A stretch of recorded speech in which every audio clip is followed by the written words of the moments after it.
इहैव यः सोढुं प्राक्शरीरविमोक्षणात् कामक्रोधोद्भवं वेगं सयुक्तः स सुखी नरः. జై శ్రీమన్నారాయణ. బంధువులారా, మీకందరకు స్వాగతం. భగవానుడైన శ్రీకృష్ణ పరమాత్మ యొక్క అనుగ్రహం మనందరి మీద చాలా పరిపూర్ణంగా ఉండడం చేత మనం శ్రీమద్ భగవద్గీతలోని మొదటి 4 అధ్యాయాల్ని చాలా విజయవంతంగా పూర్తి చేసుకుని 5వదైనటువంటి కర్మ సన్యాస యోగాధ్యాయంలోకి ప్రవేశించాం. ఇందులో కూడా అప్పుడే 22 శ్లోకాల యొక్క అర్థతాత్పర్యాల్ని పర్యాలోచన చేశాం కూడా. ఈ సందర్భంగా మా ఈ మధువనం ఛానల్ తరపున మా ప్రేక్షక మహాశయులందరికీ అనేక కృతజ్ఞతాభివందనలు సమర్పించుకుంటున్నాం. శ్రీకృష్ణ పరమాత్మ కర్మ సన్యాస యోగాధ్యాయంలోని మనం ఈ మధ్యనే విన్న 20వ శ్లోకంలో అర్జునునితోటి ప్రియలాభానికి పొంగిపోనివాడు, అప్రియాలు ఎదురైనప్పుడు కుంగిపోనివాడు, స్థిరమైనటువంటి బుద్ధి కలవాడు, మోహ వివశుడు కానివాడు అనేటువంటి బ్రహ్మవేత్త సచ్చిదానంద ఘన పరబ్రహ్మ పరమాత్మయందు సదా ఏకీభావ స్థితి ఎందుంటాడు అని మనం బోధించాడు. శ్రీకృష్ణ పరమాత్మ కర్మ సన్యాస యోగాధ్యాయంలో మనం ఈ మధ్యనే విన్నటువంటి ఈ 21వ శ్లోకంలో అర్జునుడితో ప్రాపంచిక విషయాలయందు అనాసక్తి లేనివాడు,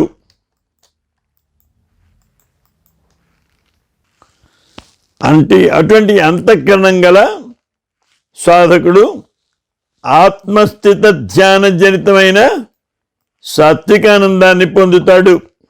ఆ తర్వాత అతడు సచ్చిదానంద ఘనపరబ్రహ్మ పరమాత్మ ధ్యాన యోగమునందు అభిన్న భావస్థితుడై అక్షయానందాన్ని అనుభవిస్తాడు అని పలికాడు.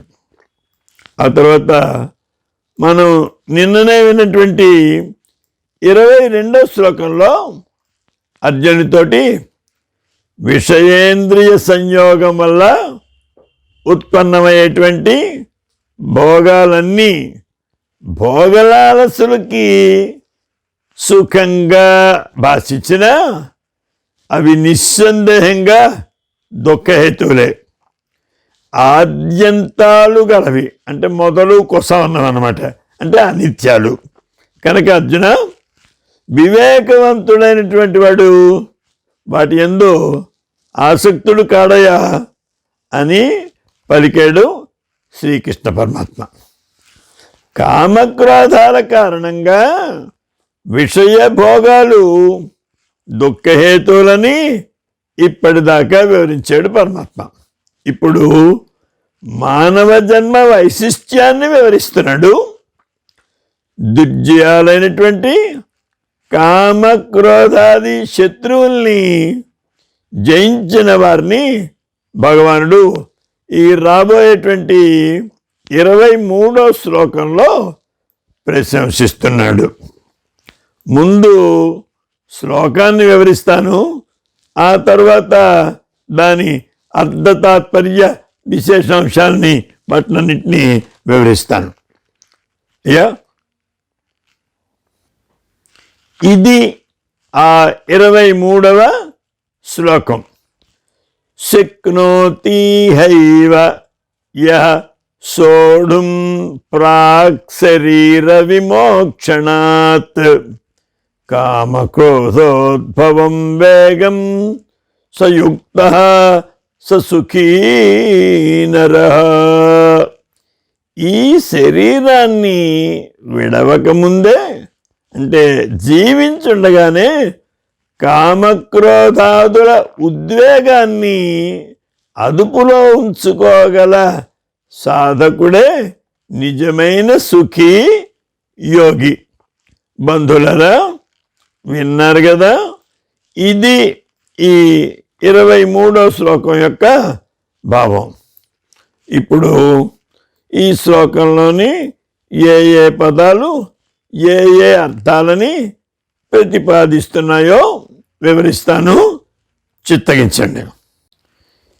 యహ ఎవరు శరీర విమోక్షణాత్ ప్రాక్ శరీరాన్ని విడుచుటకు ముందు అనగా శరీరపాత పర్యంతం ఇహైవ ఈ సాధనానుష్ఠాన దశయందే కామక్రోధోద్భవం కామక్రోధముల వలన కలిగినట్టి వేగం ఉరవడిని సోఢుం సహించుటకు భరించుటకు అణచుటకు శక్నోతి సమర్థుడై ఉత్సహిస్తున్నాడో సహానరః ఆ పురుషుడు యుక్త ఆత్మానుభవానికి తగినవాడు సహా అతడే సుఖీ ఆత్మానుభవ సుఖము కలవాడు అవుతాడు.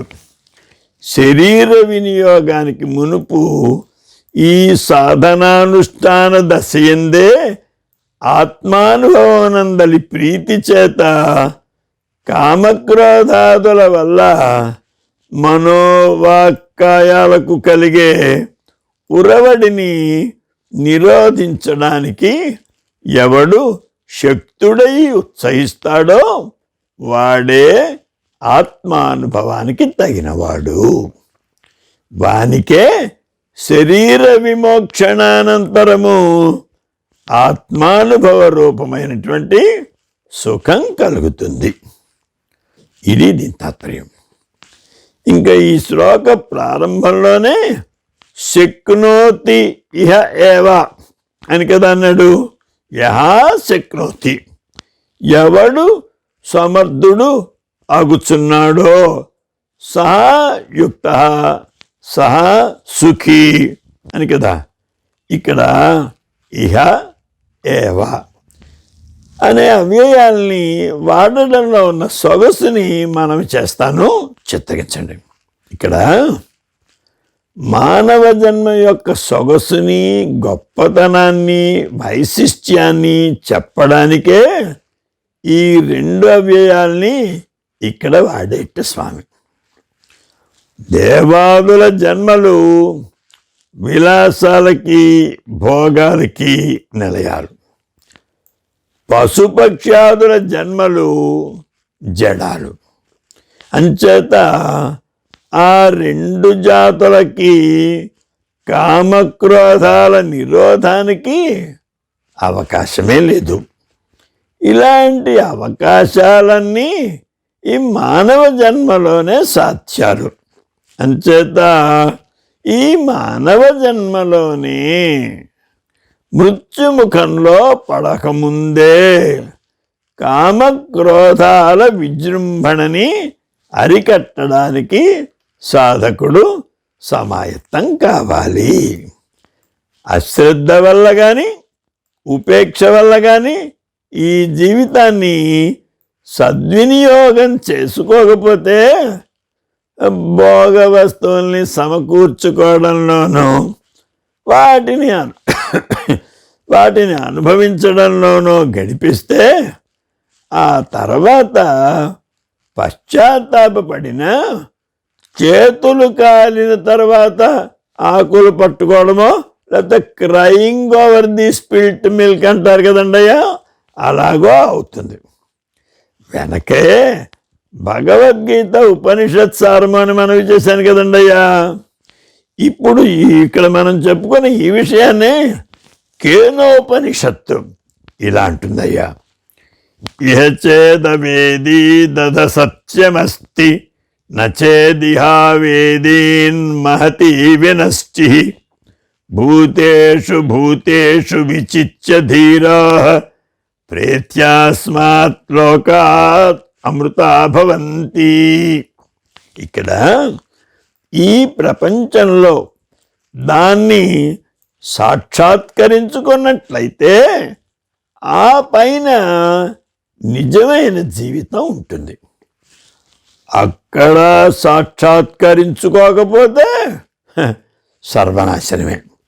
ప్రతి జీవిలోనూ ఆత్మని వివక్షించుకుంటూ ప్రజ్ఞాశాలైన వాడు ఇంద్రియ జీవనాన్ని అతిక్రమించి అమరత్వాన్ని పొందుతాడు. అదండయ ఈ మంత్రానికి అర్థం. అలాగే మనం ఇందాక గమనించిన శ్లోకంలో ప్రాక్ శరీర విమోక్షణాత్ అనే ఒక పదబంధం ఉంది కదండయ్యా. అది ఏమిటి తెలియచేస్తుంది? ఈ శరీరం నశ్వరము, అశాశ్వతము, అంటే నశించేది. అంచేత ఇవాళ కాకపోతే రేపు, రేపు కాకపోతే 10 ఏళ్ల తర్వాత ఈ శరీరంతో వియోగం తప్పదు. ఎప్పుడు రాలిపోతుందో ఎవరికి తెలీదు. ఆ కాలుడు రాకముందే వెదుకందగు విస్మృత జీవితార్థముల్ అని చెప్పారు కదండయ్యా. అంచేత ఈ లోపలే కామక్రోధాల్ని అదుపులో పెట్టుకోవాలి. వాటి విజృంభణకి మన జీవితం అతలాకుతలం అయిపోకుండా కాపాడుకోవాలి. దానికి తగిన సాధన చెయ్యాలి. ఆ కామక్రోధాలన్నీ నదులు సముద్రంలో కలిసిపోయినట్లుగా సాధకుని నిగ్రహంలో విలీనం అయిపోవాలి. తరువాత ఈ కామక్రోధాల విజృంభణ అంటే ఏమిటి, వాటిని ఓర్చుకోవడం అంటే ఏమిటి అన్నది మనం చేస్తాను, చిత్తగించండి అయ్యా. స్త్రీ ధన సంపాదనలు, వస్తులాభాలు, స్వర్గాది సుఖాలు, అలాగే దర్శన శ్రవణాది ఇంద్రియ సుఖాలు, వీటి కోసం తాపత్రయపడి వాటిని పొందడానికి పడే ఆ యాతనని, ఆ కోరికని, దాన్నే కామము అని అంటారు. మనోబుద్ధీంద్రియాలకు ప్రతికూల పరిస్థితులు సంభవించినప్పుడు, ఇష్టవస్తు ప్రాప్తికి అవరోధాలు కలిగినప్పుడు, అంటే మనం పొందదలుచుకున్న వాటిని పొందలేకపోయినప్పుడు అన్నమాట. అలాంటి పరిస్థితులకు కారణమైనటువంటి వస్తువుల ఎడలో లేకపోతే ప్రాణుల ఎడలో ద్వేషభావం ఏర్పడడం వల్ల మనస్సులో, ఈ అంతఃకరణలో కలిగే ఉద్వేగానికి కోపము, క్రోధము అని అంటారు.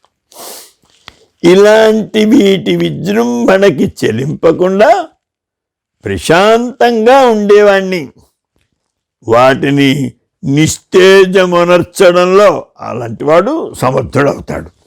ఇక్కడ యుక్త అనే పదం ఒకటి ఉందని కదయ్యా. ఈ పదం సాంఖ్యయోగిని తెలియచేస్తుందంటారు. ఎందుకంటే అతడు పదే పదే విజృంభించేటువంటి కామక్రోధాలకి లొంగడు. మనస్సును, ఇంద్రియాలను వశంలో, అదుపులో ఉంచుకుంటాడు. ఇలాంటి సాధకుణ్ణే సుఖీ అని పలికాడు స్వామి ఈ శ్లోకంలో. నిజానికి ఈ లోకంలోని జనం అందరూ సుఖంగా ఉండాలనే కోరుకుంటారు. కానీ వాస్తవానికి వాళ్ళకి అసలు సుఖం అంటే, అసలు సుఖాలు అంటే ఏమిటో తెలియక ఆభాస సుఖాలకి, అంటే సుఖాలు కాని వాటిని సుఖాలు అని భ్రమపడి, అలాంటి ఆభాస సుఖాల కోసం పాటుపడి పాపం అవి లభింపకపోయేసరికి కలతపడి దుఃఖించి క్రోధాదులకు లోనవుతారు. కామవశుడైన వాడు ఇతరులకి హాని చేయడంలోనూ, అనర్థ కార్యాలయందు, పాపకర్మలయందు ప్రవృత్తుడవుతాడు. వీటన్నిటి ఫలితంగా ఈ లోకంలో రోగము, శోకము, అవమానము, అపకీర్తి, వ్యాకులత, భయము, అశాంతి, ఉద్వేగము ఇలాంటి ఎన్నో రకాల తాపాలకి గురి అవుతాడు. పరలోకంలో కూడా పాపం నరక బాధలు పడతాడు. పశు, పక్షి, క్రిమి, కీటాది నీచ జన్మలు పొంది దుర్భర క్లేశాలని అనుభవిస్తాడు. ఇలాంటి వాడు సదా దుఃఖితుడే అవుతాడు. ఇలాంటి భోగాలని దుఃఖహేతువులుగా, క్షణభంగురాలుగా, బుద్భుతప్రాయాలుగా, నీటి బుడగ ఎంతసేపు ఉండి టప్మని పేరిపోతుందో అలాంటి అంతటి తాత్కాలికమైన వాటిగా భావించి కామక్రోధాదుల ఉచ్చు నుండి బయటపడి తప్పించుకొని వాటిని జయించినవాడు సదా సుఖి అవుతాడు. అలాగే ఇక్కడ నరహ అనే పదం ఉంది కదండి. ఎలాంటి వాణ్ణి నిజమైన నరుడు అని అంటారండయ్యా? కామక్రోధాది దుర్గుణాలని జయించి భోగముల ఎడ విరాగి అయి ఉపరతుడై పరమాత్మను పొందినవాడే నిజమైన నరుడు. అతడు కానీ ప్రలోభాలలో చిక్కుపడిపోయి కామక్రోధ వశుడైపోయి పశుప్రాయుడైపోయి ఆహార నిద్ర మైథునములయందు ఈ కలహించడాలయందు నిమగ్నుడైపోతే పశువు కంటే హీనుడైపోతాడు కదా. పశువుకి లేదు, వీడికి ఉంది జ్ఞానం, బుద్ధిజీవి కదా, ఉండి ఉపయోగించుకోకపోతే మరి పశువు కంటే హీనుడే కదండి. శోభారహితుడు, నీచుడు, జగత్తుకి కీడు కూర్చువాడు అవుతాడు. కానీ పరమాత్మ ప్రాప్తికై నిజమైన నరుని గుణాలని ఆచరణని లక్ష్యంగా చేసుకుని కామక్రోధాది శత్రువుల్ని జయించినటువంటి సాధకుడే నరుడు అని చెప్పాడు స్వామి ఇక్కడ.